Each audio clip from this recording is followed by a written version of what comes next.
É por isso que a enxaqueca é a segunda doença mais incapacitante do adulto jovem. Não é só a dor que priva o paciente das coisas. Todas essas fases podem ser incapacitantes e quem não tem enxaqueca não costuma entender. Olá, meu nome é Lara Pizzetti Fernandes, eu sou neurologista com interesse na área de cefaleias. Você sabia que a enxaqueca não é somente a fase da dor? A enxaqueca é composta de 4 fases, sendo a inicial, chamada pródromo, que é quando alguns pacientes já sabem que tem alguns sinais que os fazem perceber que a dor vai vir depois. Então, o pródromo geralmente é caracterizado por dificuldade de concentração, sonolência, às vezes muito bocejo, mesmo que o paciente tenha dormido bem, vontade de comer coisas muito específicas, que geralmente é um carboidrato, é uma doçura, é uma coisa gordurosa, gostosa.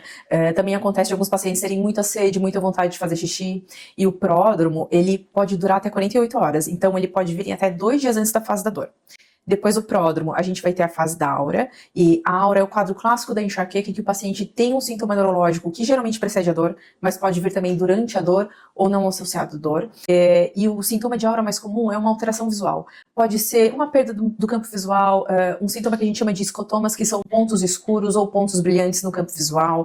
Tem alguns pacientes que veem tipo um zigue-zague, uma forma geométrica, um colorido que vai se espalhando pelo campo visual, mas também pode ter dormência, alteração de sensibilidade, de fala e de força.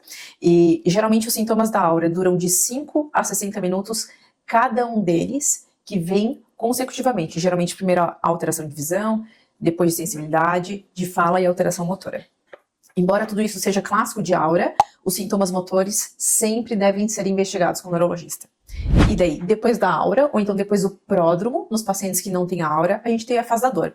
E a dor da enxaqueca costuma ser unilateral, então pior de um dos lados. Pode ser que mude o lado entre uma crise e outra, ou até numa mesma crise. A dor costuma ser pulsátil, de intensidade moderada a forte, que piora com a atividade física e tem que ser acompanhada de sensibilidade a luz e barulho ou náusea, ou as duas coisas. E depois da fase da dor da enxaqueca, a gente vai ter a última fase, que é o pós-dromo.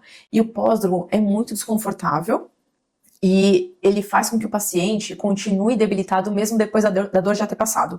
Então é quando, por exemplo, o paciente toma uma medicação, a dor vai embora, mas ele fica com aquela sensação de ressaca. Que o raciocínio não funciona, o humor não tá bom, tem gente que fica irritado, ansioso, mais triste, às vezes ainda persistem os sintomas de sensibilidade à luz, barulho, cheiro, ao movimento e à náusea. E é por isso que a enxaqueca é a segunda doença mais incapacitante do adulto jovem. Não é só a dor que priva o paciente das coisas. Todas essas fases podem ser incapacitantes e quem não tem enxaqueca não costuma entender.